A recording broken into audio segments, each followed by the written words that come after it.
नमस्कार दोस्तों। आज 8 मार्च। आज हम महिला दिवस के बारे में बात करेंगे।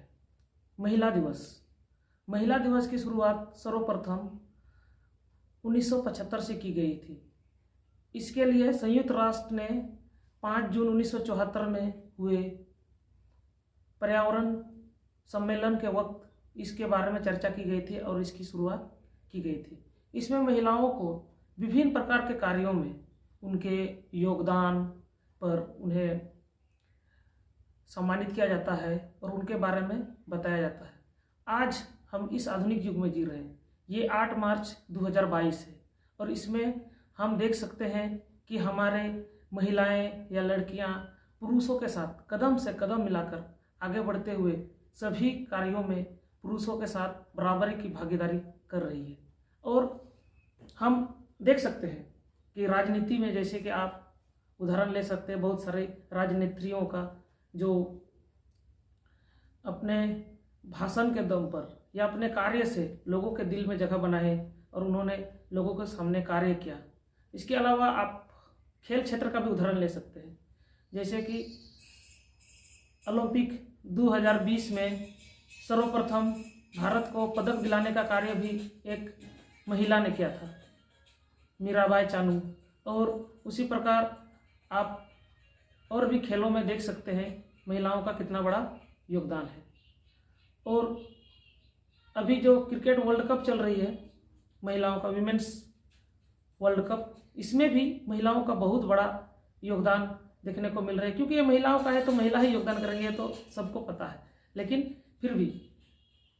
और इसके अलावा हमारे देश के IAS IPS में भी महिलाओं की सफलता का प्रतिशत दिनों दिन बढ़ रही है और अन्य नौकरियों में भी महिलाओं की भागीदारी को अधिक से अधिक देखा जा सकता है।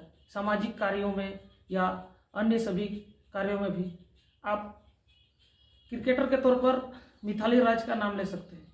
मिथाली राज मेरा भी पर्सनल फेवरेट क्रिकेटर है। मैं उसकी खेल को बहुत ज़्यादा पसंद करता हूँ। मुझे उसका खेल देखने अच्छा लगता है। और उसी प्रकार और भी प्लेयर्स हैं, जैसे झूलन गोस्वामी, हरमनप्रीत कौर, स्मृति मांधना, एकता बिष्ट, पूनम यादव आदि बहुत सारे प्लेयर्स हैं।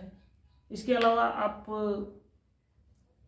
साइना नेहवाल जो बैडमिंटन खेलती है, सानिया मिर्जा, मीराबाई चानू, इसके पश्चात आप फोगाट सिस्टर्स को भी नहीं भूल सकते हैं। और भी बहुत सारे ऐसे उदाहरण हैं जिसको सभी को एक ही वीडियो में बता पाना थोड़ा मुश्किल है। और लेकिन यह तो उन सक्सेसफुल महिलाओं के बारे में हमने सुना, लेकिन आपको यह पता होगा कि अभी वर्तमान समय में जो हम 2022 में पहुंच गए, अभी हम देखते हैं, अभी वर्तमान समय में अभी हम देख सकते हैं कि हम जिस प्रकार उम्मीद करते हैं कि एक लड़कियों की जीवन शैली कैसी होगी, लेकिन अभी भी बहुत सारे क्षेत्रों में, या यूँ कहे हमारे क्षेत्रों में मैं देखता हूँ जिस प्रकार से अभी भी लड़कियों की स्थिति उतनी अच्छी नहीं है जितनी उम्मीद की जाती है या जितनी बोली जाती है। सरकार के द्वारा बहुत सारे अभियान चलाए जाते हैं, बेटी बचाओ बेटी पढ़ाओ अभियान, लेकिन ये सारी अभियान जो है या योजना, ये केवल कागजों पर दिखाई देती है, रियल में कुछ भी नहीं दिखाई देती है। तो ये केवल सरकार के पहल से नहीं होगी, ये सभी के पहल से, समाज में सभी लोगों के जब तक पहल नहीं करेंगे तब तक इस प्रकार कोई बढ़ोतरी नहीं होगी। आज सभी कहते हैं कि लड़कियां जो है पढ़ाई में कमज़ोर होती है। क्यों होती है? ये एक समझने वाले विषय है, या यूँ कहे कि इसे हमें समझना चाहिए सभी को। अब लड़कियों के पढ़ाई में कमज़ोर होने के पीछे एक ही रीज़न है कि उन्हें कभी भी पढ़ाई के प्रति प्रोत्साहित नहीं किया जाता है। उन्हें कभी ये नहीं कहा जाता है कि तुम पढ़ो लिखो, तुम पढ़ लिख के कुछ करो, ये कभी नहीं कहा जाता है। उन्हें बस उत्साहित किया जाता है, उसे कभी प्रोत्साहित नहीं किया जाता है, उसे हतोत्साहित किया जाता है। उनसे ये कहा जाता है कि तुम पढ़ लिख के क्या करेगी, आखिर भविष्य में तुम्हें चूल्हा ही फूंकना है। लेकिन ऐसी बात नहीं है। अभी तो भाई घर घर में गैस आ गया है यार, कुछ लोग तो इंडक्शन का यूज़ करते हैं, तो चूल्हा फूकने का सवाल ही नहीं बचा। वो एक ज़माना था, अभी वो ज़माना नहीं है। इसके अलावा मैं ये कहना चाहूँगा कि अगर इसी तरह किसी को हतोत्साही किया जाए या उसे हमेशा नेगेटिव बात कही जाए, तो वो कभी भी जो है आगे नहीं बढ़ पाएगा। उसे उस कार्य के प्रति किसी भी प्रकार का रुचि नहीं बचेगा और वो नहीं कर पाएंगे। अगर आपसे कहा जाए कि यार आर्ट्स पढ़ना बेकार है, तो आप आर्ट्स नहीं पढ़ना चाहोगे या फिर आपकी उसके प्रति रुचि खत्म हो जाएगा। और दुनिया में कोई भी ऐसी चीज़ है जिसके प्रति हमारी रुचि खत्म हो जाती है, तो उस कार्य में अगर हम कितने भी निपुण थे, परंतु एक समय के पश्चात हम उस कार्य को या तो नहीं कर सकते हैं या हम भूलने लगते हैं। तो उसी प्रकार उन्हें भी अगर उन्हें डीमोटिवेट किया जाता है हर बार कि नहीं तुम कर लेके क्या करोगे क्या करोगे, तो इस प्रकार। और उसके अलावा अगर आप खेल क्षेत्र में भी देखें, अगर कोई लड़की खेलना चाहती है या खेलने जाती है, तो उन्हें कभी भी कोई सपोर्ट नहीं दिया जाता है या उन्हें कभी ये नहीं कहा जाता है कि बेटी तुम पढ़ो या खेलो।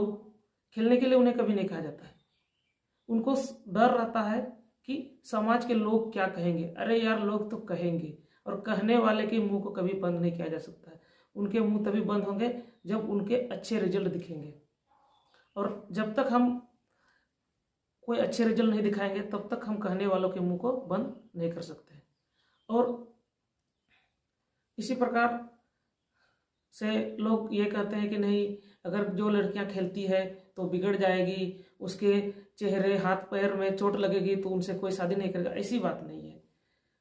आजकल बहुत सारे खेल आयोजन किए जाते हैं और इन खेलों में जो है सबको इतनी बुरी खेल नहीं होती जो पहले जिस प्रकार कहा जाता था कि फुटबॉल बहुत ही खतरनाक होता है, उनमें चोट लगती है, लेकिन पहले की अपेक्षा थोड़ा कम ही लगती है। इसके बाद मैं ये कहना चाहूँगा कि हम केवल बुराइयों को अगर गिनते रहे तो वे कभी ख़त्म नहीं होगी और बुराइयों से कभी सोल्यूशन नहीं होगा। इसके लिए हमें कोई एक रास्ता निकालना चाहिए। जैसे कि मैं लड़कियों से भी ये कहना चाहूँगा, अगर आपको पढ़ाई लिखाई करनी है या खेलनी है तो आपको जो है अपने माता पिता से इसके बारे में बेझिझक और खुले तौर पर, साफ तौर पर बात करनी चाहिए कि नहीं पिताजी, मैं जो है खेलना चाहती हूँ, या फिर मैं डांस एकेडमी ज्वाइन करना चाहती हूँ, या और भी सारे कला है जैसे पेंटिंग वगैरह मैं वो करना चाहती हूँ। तो आप इस पर खुलकर बात कीजिए। और एक और बात कि समाज को भी ये लगता है कि लड़कियां केवल 2 ही कार्य कर सकती है, या तो वो सिलाई सेंटर ज्वाइन कर सकती है या नर्स बन सकती है। वैसा बात नहीं है भाई साहब, और भी बहुत सारे कार्य हैं और सभी कार्य में लड़कियां बहुत अच्छा कर रही है। और इसके अलावा हमें माता पिता सबको भी ये समझना चाहिए कि भाई लोग तो कहेंगे, आपको अपने बेटी पर भरोसा होना चाहिए, उस पर विश्वास होना चाहिए कि वो कर क्या रही है। और अगर आप जिस दिन भरोसा करेंगे उस दिन आपको सही रिजल्ट मिलेगा। और लड़कियों से भी ये कहना चाहूँगा कि आप लोग भी कभी भी अपने माता पिता का दिल ना तोड़ें, क्योंकि वो आपके लिए मेहनत करती है। और अगर आप खेल क्षेत्र में ही जाना चाहती हैं तो आप खेलिए, बेशक खेलिए, या फिर आप पढ़ाई या डांसिंग में जाना चाहती हैं तो आप वो काम कीजिए, लेकिन अपने माता पिता का सिर कभी मत झुकाइए। ठीक है, तो आज का क्लास में इतना है और बाकी आगे अन्य क्लास में देखेंगे।